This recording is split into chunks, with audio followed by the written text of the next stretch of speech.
Well, there she is, bright and early. Erica Sunshine Lee. How are you? I'm doing great. How are you? Good. It has been a while since we've talked to each other. Way too long, man. I've been torn up through the Midwest, but we just couldn't work it out last couple of years. And thank you for getting me in today. No, absolutely. But you are making your way to Waterloo, Iowa tonight. That's right. At the convention center. I'm so excited to play. It's going out to the first responders and our veterans. We want to celebrate and honor them, especially for 4th of July week. Yeah. So do you do a lot of these this time of the year?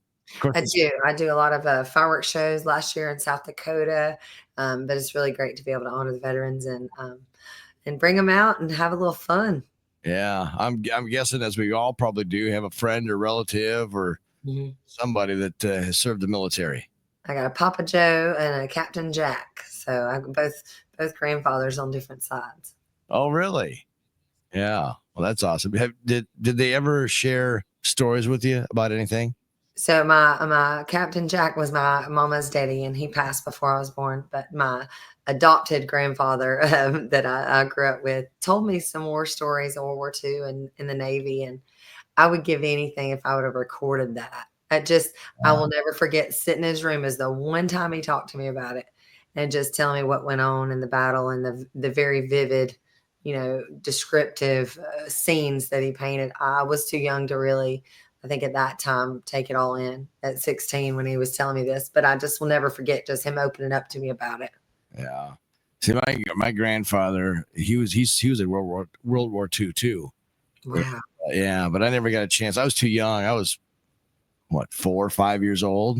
I mean, I remember Grandpa, but never got a chance to. Again, like you said, it'd be nice to be able to go back and talk and record that conversation.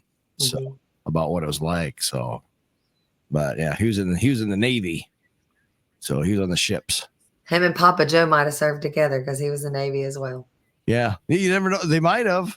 It's crazy. Yeah, and the cool thing is I've got Grandpa's dog tags too from. Oh. So, yeah.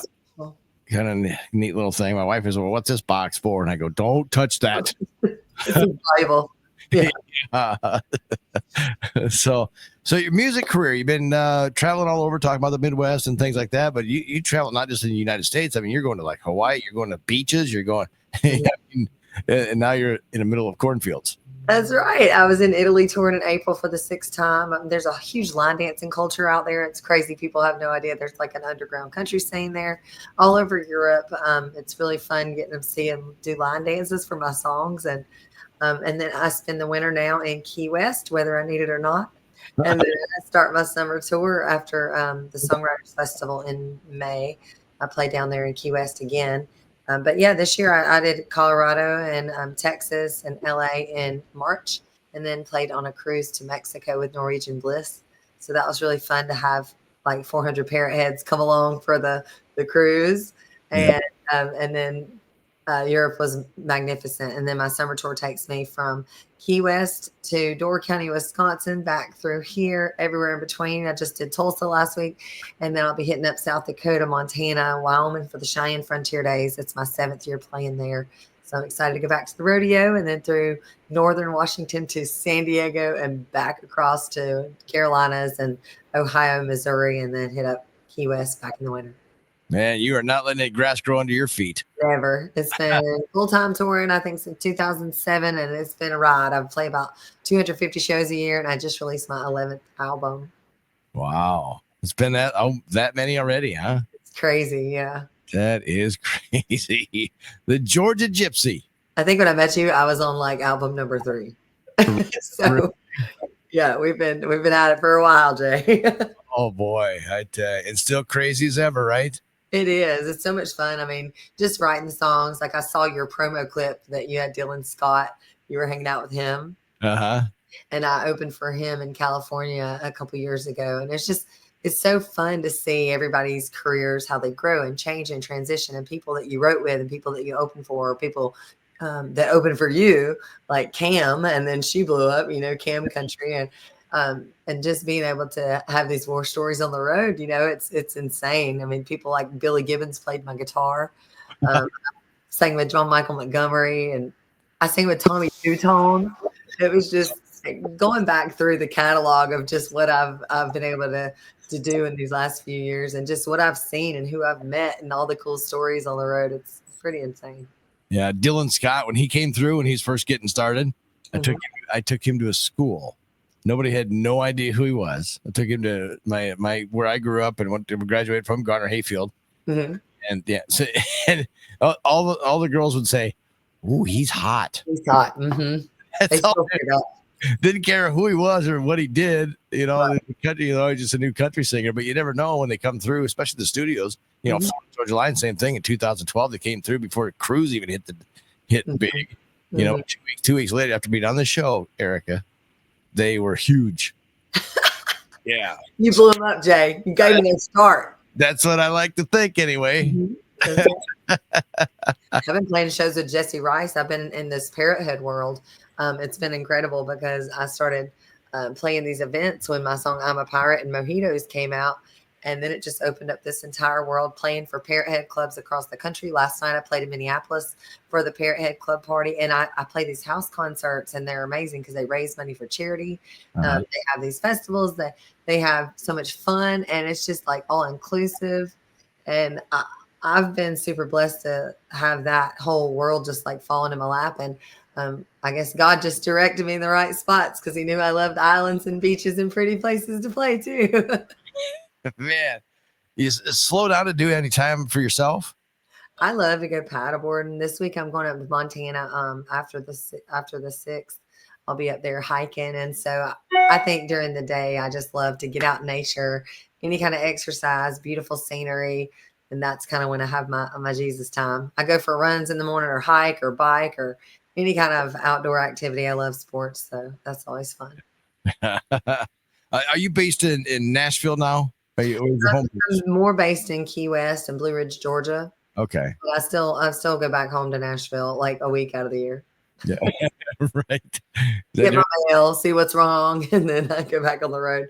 Yeah. But I still co-write a lot. I still have a lot of people I write with in Nashville online. So I was doing it before COVID. It was cool. So for probably 10 or 12 years, I've been Zoom and FaceTime writing. But yeah, it's been pretty interesting. Like I started a female songwriters festival 5 years ago in Key West called the Key West Chick Fest. Mm-hmm. And I wanted these talented girls to get heard, not just singing, like you said. Everybody's like, "Oh, she's pretty." Well, like, guess what? She's talented. She could play guitar. She can write. This past year, I had Helene Cronin, who just wrote Cody Johnson's single. Claire Dunn, who was an amazing artist, singer, songwriter, guitarist. Yeah. And just the personalities getting together. We write songs in the morning, and then we showcase them at night. And it's been pretty incredible to see just that kind of spiral and grow every year. And then to be able to kind of connect these women and to bring them together and also to elevate them and get their music heard and promote them and get them opportunities. Some of you ladies, I tell you what, like Claire, you mentioned Claire Dunn, she can hold one with Keith Urban, I think. I mean, she slays that guitar. I was like, man, take it easy. You're going to overheat it. We're not worthy. I'm like freaking out. I'm like fangirl over there. It was so fun getting to share the stage with people you've watched grow and seen, followed, online, and then have her right there beside you. It was a lot of fun. Yeah. I couldn't believe when she started kicking into that guitar and I'm going, holy smokes. Right. I mean, wow. Showstopper for sure. Yeah. That's the awesome thing. There's a lot of talented female artists in the country world. Mm-hmm. But, there's a lot of them that don't get highlighted and get seen as much, because you got some duos or groups or those darn guys are just kind of dominating the format. Exactly. Last 20 years. And I was like, you remember Shania and Dixie Chicks and like Faith Hill and Martina and Reba? And like, they were pretty awesome. Let's get back to some of those. We've got so many girls, and I'm so happy Ella Langley's kicking butt and these females are getting heard, and Lainey kind of just catapulted out of there. So I think it's fun to see people that I've played shows with, like Lainey and Ashley McBride, still killing it. And we play together at Wednesdays at the Freak Show in Nashville, Would you think I've said this before, and I don't know, maybe I'm totally wrong, but I think the next, when you look at somebody who's gonna wear the boots and carry on the tradition for like females, I would think that like Lainey will, right now you think Dolly Parton is probably one of the the big ones, but who's gonna take her place? I mean, you think Lainey Wilson? I think Lainey Wilson there's never gonna be another Dolly. They're never gonna, well, no, but the one that's going to be close enough to be able to really have a big Yeah. foot in country I mean, music. Miranda, Laney, I mean, they've just got such a bright future ahead, and there's a giant gap, because I feel like a lot of the 90s country legends that would have been able to kind of, I guess, got lost in the shuffle. But now, like Shania is back on the scene, and you get these festivals, and they're bringing women back. Like, it'll be interesting to see that era gap Yeah. because Dolly stayed relevant the whole entire time. Right. And I think, it's hard for women when they're starting families and they're wanting to maybe settle down more, and that becomes the stigma or the role. I mean, people ask me all the time, when are you going to settle down? I'm like, when are you going to quit your 18-year career and not make money and not do what you love? Like, why would I ever stop doing what I love that also pays me to go to amazing places and hang out with cool people? It's funny, the perception that women have to change and settle or do anything different. Like, why would I do anything different? Right. Yeah. Great stuff, Erica Sunshine Lee tonight, Waterloo, and people can download and you want to download the Stand Up for the Flag. Absolutely. But you have all of your social medias and downloads and everything on your website, correct? That's right, ericasunshine.lee.com, and I'm very active on Instagram, Facebook.